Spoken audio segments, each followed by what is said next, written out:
Bienvenidos nuevamente a nuestras charlas de arquitectura, cuando las piedras hablan. En este momento nos vamos a dedicar a hablar sobre un factor muy importante, no nada más en arquitectura, sino en el diseño en general. Desde que el ser humano aparece en la faz de la Tierra, inicia un proceso de cambio en las condiciones naturales del contexto y aprovecha cualquier tipo de material que está a su alcance para hacer objetos que le satisfagan ciertas necesidades y demandas. A este proceso de aprovechar los materiales para hacer objetos que satisfagan una serie de demandas y necesidades, se le conoce con el nombre de diseño. El diseño, además de llevar esta finalidad utilitaria, tiene una intención que generalmente es muy humana: el hacer más cómodo el vivir en un lugar, en un contexto.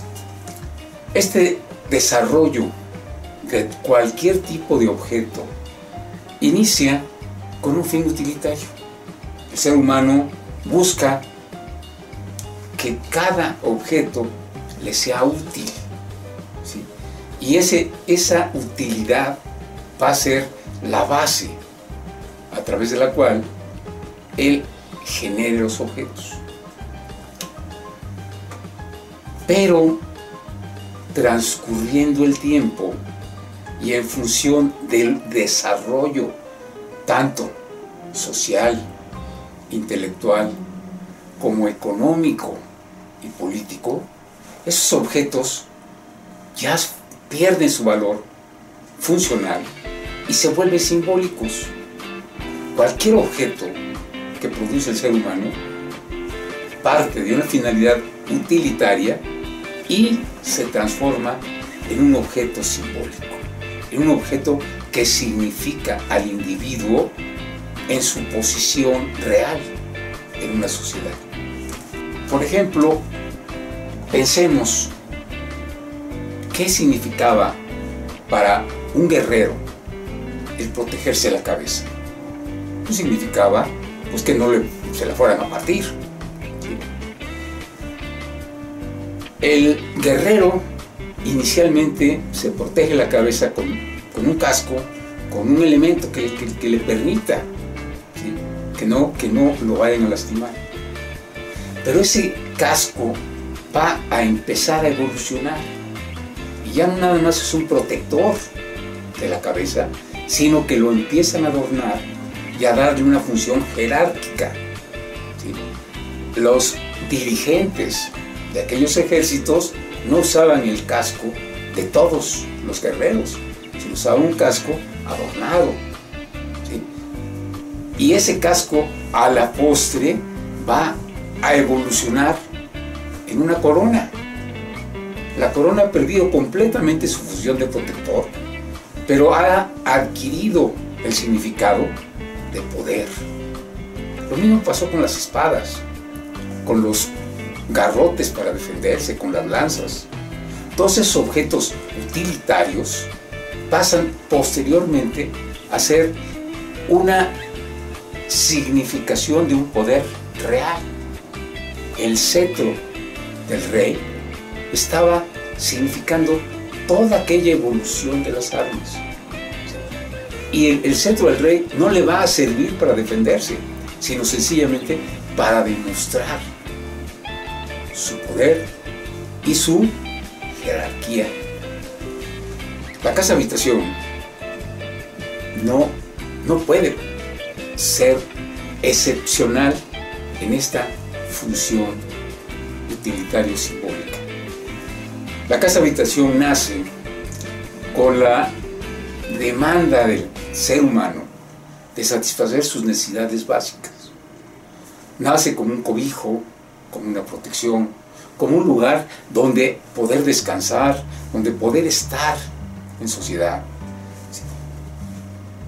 y de ahí va a evolucionar primitivamente en un grupo de objetos artificiales que según su contexto se van a ir significando y le van a dar una determinante formal al lugar de donde son, ¿sí? Y así encontramos objetos de piedra, objetos de madera, objetos de paja, etcétera, según las condiciones y los recursos del lugar.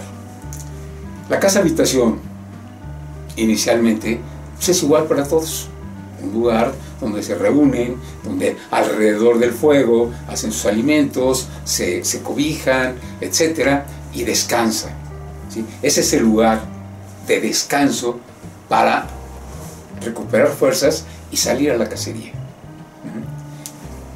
Pero, ¿qué sucede cuando se inicia el proceso de jerarquización de la sociedad? Empieza a haber dirigentes y empieza a haber dirigidos, ¿sí? Y el dirigente tiene que demostrar su jerarquía. Y entonces, ¿qué sucede en las aldeas? Que la casa del jefe, la casa del dirigente, la casa del representante del gobierno en esas condiciones es más grande, ¿sí? Y lo vemos en las aldeas primitivas, que todas las casas son similares, exceptuando la casa del jefe. La casa del jefe es más grande, diferente, ¿sí? Donde puede él reunir a todos sus colaboradores, ¿sí? Y ahí poder, pues, generar estrategias de gobierno. Eso va a evolucionar y vamos a ver, por ejemplo, en las culturas antiguas, que siempre el señor vivía en un palacio. Todos los demás vivían en casa habitación, pero él vivía en un palacio, ¿sí? Y esto también se reflejó en la religión, ¿sí? Todos los seminarios, todas las escuelas, pues eran de cierta calidad. Pero la casa del Señor, la iglesia, el templo, era majestuoso. Entonces, esta relación que se va a generar de la jerarquía de poder de una edificación simple como es la casa habitación, ¿sí? Va a simbolizar a los dirigentes y a los dirigidos. Actualmente lo mismo está sucediendo. ¿Por qué? Porque la jerarquía en una sociedad se va a demostrar a través de ¿qué? De jerarquizar la casa habitación. Y así vemos que se encuentra uno en una sociedad, en una ciudad, ¿sí? Con edificios que podríamos llamarles tugurios, que son aquellos edificios totalmente ilegales, fuera de contexto, ¿sí? Que son las zonas marginadas, donde los habitantes van haciendo a través de desechos, a través de cartones, a través de madera, van haciendo sus jacales y ahí viven sin servicios y viven de una manera paupérrima. Eso está demostrando su estatus social. Pero vemos que en un estatus un poco más elevado encontramos a gente que a lo mejor está en igualdad de condiciones sociales y económicas, pero viven en un espacio, ¿sí? En un espacio que son cuartos redondos que poco a poco han ido desapareciendo en nuestro contexto y que se llamaban las vecindades. Eran elementos de renta con el mínimo de elementos de protección, ¿sí? Y que todo era comunal, todo era para la comunidad. A través de las luchas sociales de los trabajadores, de la sociedad, se va a ir exigiendo a las autoridades que vayan dotando de vivienda a las grandes masas trabajadoras. Y así surge otro contexto y otro concepto de vivienda: la casa de interés social. Esa casa de interés social que en casi la mayoría de las ciudades se le puede reconocer como Tinacolandia, es un salto ya a una comodidad mínima, ¿sí? Porque para empezar ya tiene cierta legalidad, ya tiene cierto elemento de propiedad y tiene los servicios básicos ya en el interior de la vivienda. No como en las vecindades, que era colectivo. El baño era colectivo, en muchas ocasiones la cocina era colectiva, el comedor era colectivo, ¿sí? Y lo único que era íntimo era el cuarto de habitación. En estas unidades de interés social, pues ya tienen mínimo sus espacios perfectamente definidos y cada vivienda tiene sus propios servicios.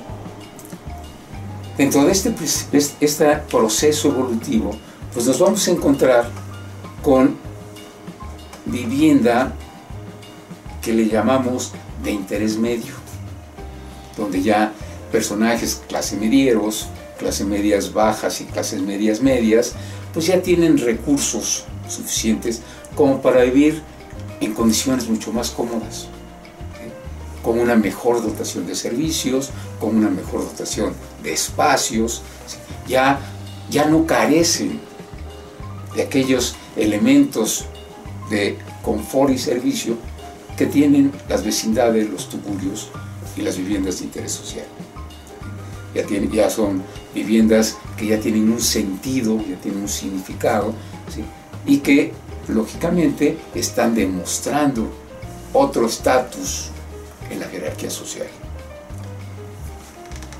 Y por último, pues encontramos las residencias, donde las clases medias altas, ¿sí?, están demostrando su poder, están demostrando su capacidad económica, ¿sí? Y estos edificios ya exceden las condiciones normales, ¿sí?, y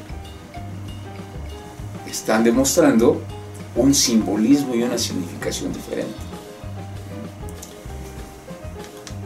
Cuando pasamos por zonas residenciales y vemos el tamaño de las viviendas, vemos el tamaño de los jardines, vemos las características y condiciones de infraestructura, nos damos cuenta que ahí vive gente que tiene el poder. A lo mejor no el poder excesivo, pero tiene poder adquisitivo, ¿sí? Nos imaginamos generalmente un estatus de trabajo a nivel empresarial, a nivel directivo, porque en esas zonas ya viven o los dueños de empresas o los directivos de las empresas. Pero no nada más se queda todo eso ahí. Están dentro de este esquema jerárquico de la vivienda, las viviendas de superlujo, aquellas viviendas que exceden al máximo todas las capacidades básicas de una residencia, de un espacio para dormir.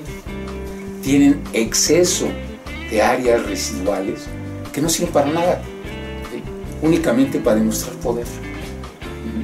Pensemos en esas residencias de los famosos que, pues, sencillamente podemos ubicar en Miami, en Los Ángeles, en Acapulco, ¿sí?, en aquellos lugares donde los grandes capitales se demuestran con grandes espacios habitacionales.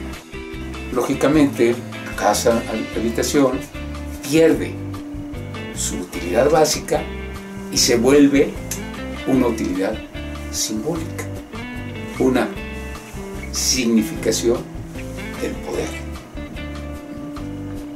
Señores, muchas gracias, agradezco su atención y los invito a que continúen con nosotros en estas charlas de arquitectura.